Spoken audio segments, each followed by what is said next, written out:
हरिओम। जय श्री कृष्ण। ओम गणेश। निर्जला एकादशी या भीमसेनी एकादशी या भीम एकादशी या पांडवों की वजह से जिसे पांडव एकादशी भी कहा जाता है, वो हो कब है, अर्थात इस बार यह जो निर्जला एकादशी है वो किस दिन है। क्या 10 जून शुक्रवार को है या 11 जून शनिवार को यह एकादशी है। तो अवश्य आज मैं आपको यह एकादशी का महात्म्य बताऊंगा, किस दिन है वो भी बताऊंगा। अगर आप एकादशी का व्रत करते हो तो किस दिन करना है, शुक्रवार को या शनिवार को, वो भी बताऊंगा। और संक्षिप्त उपाय जो निर्णय सिंधु, धर्म सिंधु और प्राचीन व्रतराज आदि ग्रंथों में बताया हुआ है इस निर्जला एकादशी के विषय में, वो भी मैं आज आपको सुनाऊंगा। और इसी भाग से या इसी एकादशी से जुड़ी हुई जो कथा है वो मैं आने वाले दूसरे भाग में आपको अवश्य सुनाऊंगा। तो वीडियो शुरू करो उससे पहले आप सबसे कहना चाहूंगा कि अगर आप हमारे चैनल पर नए हो तो चैनल को सब्सक्राइब कीजिएगा, घंटी का आइकॉन दबाइएगा ताकि हर वीडियो की सूचना आपको प्राप्त हो सके। और वीडियो पसंद आए तो लाइक शेयर अवश्य कीजिएगा। तो चलिए शुरू करते हैं। इस वर्ष निर्जला एकादशी कब है और उसका महात्म्य क्या है। तो ज्येष्ठ माह की शुक्ल एकादशी को निर्जला एकादशी या भीम एकादशी या भीमसेनी एकादशी या पांडव एकादशी के स्वरूप में जाना जाता है। यह हमारे शास्त्रों में इसका दर्शित वर्णन किया हुआ है। तो इस वर्ष अर्थात 2022 में ज्येष्ठ शुक्ल एकादशी किस दिन है, शुक्रवार है या शनिवार है। तो सबसे पहले ये समझ लीजिए कि इस वर्ष जो भीम एकादशी या निर्जला एकादशी जो है वो शुक्रवार 10 जून 2022 को है। शुक्रवार 2022 10 जून को इस वर्ष यह एकादशी है। और 11 तारीख को भी अगर आपको एकादशी कहीं पर किसी भी पंचांग या कैलेंडर में दिखाई दे तो आश्चर्यचकित मत होइएगा। व्रत की एकादशी जो है वो 10 जून शुक्रवार 2022 को है। और इस वर्ष एकादशी तिथि का क्षय है। फिर से सुनिए, एकादशी तिथि का क्षय है और इसी वजह से शुक्रवार को ही व्रत की एकादशी आपको करनी है। 10 जून शुक्रवार 2022 को व्रत की निर्जला एकादशी या फिर जिसे हम भीम एकादशी या फिर पांडव एकादशी या भीमसेनी एकादशी जो कहते हैं वो व्रत की एकादशी शुक्रवार 2022 10 जून को ही है, 11 तारीख को नहीं है क्योंकि एकादशी तिथि का क्षय है। तो अगर संक्षिप्त में अगर हम उस दिन क्या करें, तो जैसे उस दिन निर्जला एकादशी जैसा नाम है वैसा ही उसका महात्म्य भी है। लेकिन अगर आप उपवास से लेकर कुछ भी ना कर पाए, कुछ भी मतलब कुछ भी नहीं कर सकते हैं, तो फिर क्या करें। तो हमारे ग्रंथों में एक सुंदर सा उपाय बताया हुआ है। सिर्फ एक मिट्टी का कुंभ दान करना है। कैसे दान करना है, क्यों दान करना है, वो भी सुनिए। तो इसके महात्म्य में लिखा है कि अगर आप नित्य पूजा पाठ करते हो तो नित्याचमन को छोड़कर, अर्थात जब आप आचमन करते हो, जैसे हम नित्य पूजा में शुरुआत से पहले आचमन करते हैं, ह्रीं केशवाय नमः, माधवाय नमः, नारायणाय नमः आदि बोल के, तो वो सिर्फ जल आप पी सकते हो, वो एकादशी में कोई दोष नहीं देता है। उसके अलावा अगर नित्याचमन को छोड़ के पूरा दिन आप अगर जल नहीं ग्रहण करते हो तो यहाँ पर लिखा हुआ है उस दिन पूरा दिवस पूरा दिन सिर्फ आचमन के जल को छोड़कर अगर आप दूसरे दिन सुबह सूर्य उदय होने तक अगर जल का आप त्याग करते हो तो लिखा हुआ है कि आपको 12 एकादशियों का फल प्राप्त होता है केवल इस एक निर्जला एकादशी को करने से। अर्थात इस निर्जला एकादशी के दिन सुबह आचमन करने के बाद दूसरे दिन सूर्य उदय होने तक एक बूंद भी पानी न पीकर जल का त्याग कर निर्जला होकर अगर आप एकादशी का व्रत करते हो 12 एकादशी करने जितना फल प्राप्त होता है। और इस प्रकार से निर्जला होकर उपवास करके दूसरे दिन द्वादशी के दिन अर्थात दूसरे दिन द्वादशी के दिन आपको जैसे यहाँ पर लिखा है कि निर्जलो पोषित एकादशी व्रतांगत्वेन सहिरण्य सशर्करो द कुंभ दानम करिष्ये, अर्थात द्वादशी के दिन किसी विद्वान ब्राह्मण को आपको एक मिट्टी का घड़ा लेना है।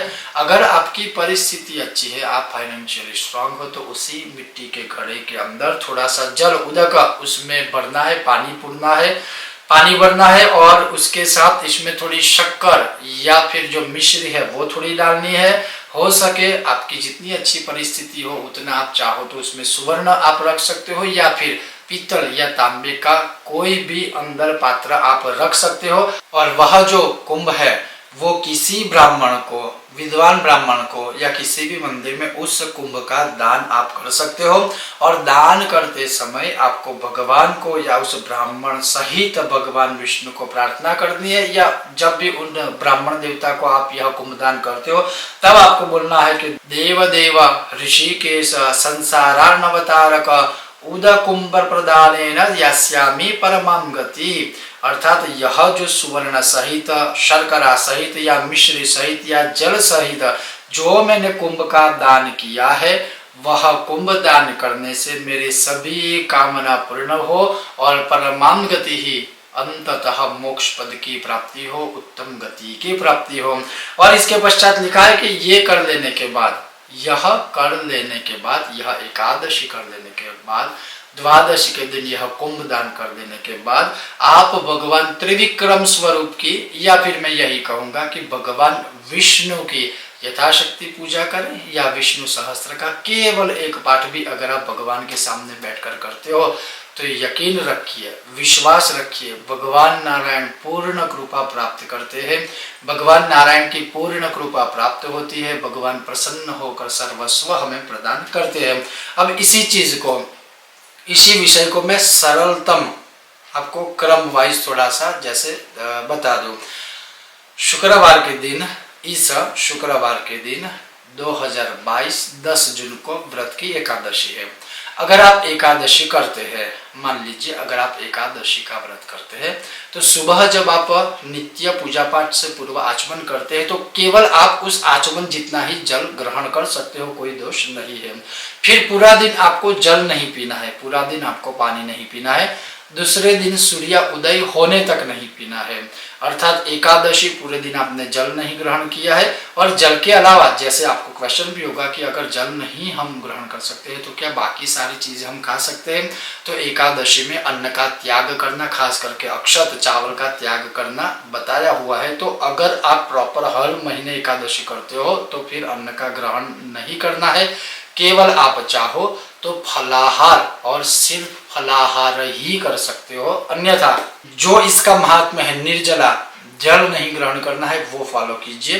तो पूरा दिन जल ग्रहण ना करके दूसरे दिन जब सूर्य उदय होता है, उस सूर्य उदय होने के बाद नित्य कर्म आदि पूजा पश्चात पूजा पाठ आदि कर लेने के बाद जैसे बताया कि एक मिट्टी का घड़ा लेना है, उसमें शर्करा युक्त उदकम मतलब शक्कर वाला पानी, या पहले पानी डाल दीजिए, थोड़ी उसमें मिश्री या शक्कर डाल दीजिए। आपकी अगर परिस्थिति अच्छी है तो थोड़ा सा सुवर्ण, क्योंकि इसमें लिखा है सुवर्णम, तो सुवर्ण आप डाल सकते हो। सुवर्ण नहीं डालना है तो ताम्र का पात्र या ताम्र की कोई चीज या पीतल की कोई चीज उसी कुंभ में आप डाल दीजिए। उस मिट्टी के कुंभ को फिर विद्वान ब्राह्मण को या मंदिर में जो पुजारी जी है उन्हें आप वह दान दे दीजिए। और जब वह आप उन्हें दान देते हो तब अवश्य उससे पूर्व आपको यह संकल्प करना है जो मैंने आपको संस्कृत में सुनाया कि निर्जलो पोषित एकादशी व्रतांगत्वेन सहिरण्य सशर्करो दकुंभ दानम करिष्ये। यह संकल्प हो गया। यह संकल्प बोल देने के बाद फिर उन पंडित जी को या विद्वान ब्राह्मण को या मंदिर में इस कुंभ को आप रख सकते हो। और कुंभ देते समय या कुंभ देने के बाद आपको दोनों हाथों से नमस्कार करके प्रार्थना करनी है कि हे देव देव ऋषिकेश संसारार्णवतारक उदकुंभ प्रदानेन यास्यामि परमां गतिः। अर्थात यह मैंने कुंभ दान किया है जिससे मेरी परम गति प्राप्त हो, या जिससे मृत्यु के पश्चात मैं स्वयं परम गति को प्राप्त हो सकूं। बस इतना सा यह करना है। यह करने से 12 एकादशी व्रत करने जितना फल प्राप्त होता है। और इसका महात्म्य इतना क्यों है, इसके पीछे शास्त्रों की कौन सी कथा जुड़ी हुई है, भगवान कृष्ण ने क्या कहा है, उसके लिए अवश्य आप अगला भाग देखिएगा, क्योंकि उसमें सिर्फ इस एकादशी के महात्म्य की कथा है जो भगवान ने स्वयं इसका महात्म्य सुनाया है। तो अवश्य अगला भाग देखिएगा। वो कथा सुनने से भी सभी पापों का नाश होता है और भगवान कृष्ण ने इस एकादशी के विषय में जितना भी महात्म्य बताया हुआ है वो सब उस कथा के दौरान आपको मैं सुनाऊंगा। तो ये था आज का विषय और वीडियो। अवश्य आप भी इस महान एकादशी पर्व का व्रत कीजिएगा। स्वस्थ है तो अवश्य कीजिएगा। लेकिन मैं वीडियो पूर्ण करूं उससे पहले बता दूं, गर्भवती महिलाओं को कोई व्रत आदि करने की आवश्यकता नहीं है, तो गर्भवती महिलाएं ना करें। छोटे बच्चे को भी यह करने की आवश्यकता नहीं है। जो अस्वस्थ है, शारीरिक रूप से अस्वस्थ है, बीमार है, जिनको पूरे दिन में दवाइयाँ लेनी होती है, उन्हें भी यह व्रत करने की आवश्यकता नहीं है, क्योंकि शरीरम आद्यम खलु धर्म साध्यम। अगर हमारा शरीर स्वस्थ होगा तो हम अपने धर्म की रक्षा कर पाएंगे। तो अवश्य जो स्वस्थ है, जो कर सकते हैं, वो अवश्य इस एकादशी का व्रत कीजिएगा। आप सभी का बहुत बहुत धन्यवाद। जय श्री कृष्ण। ओम गणेश। सब स्वस्थ रहिए, मस्त रहिए। और हाँ, चैनल पर नए हो तो चैनल को सब्सक्राइब कीजिएगा और वीडियो पसंद आए तो लाइक और शेयर अवश्य कीजिएगा। मिलते हैं अगले इसी विषय के दूसरे भाग को लेकर, जिसमें मैं आपको कथा सुनाऊंगा। ओम गणेश। जय श्री कृष्ण।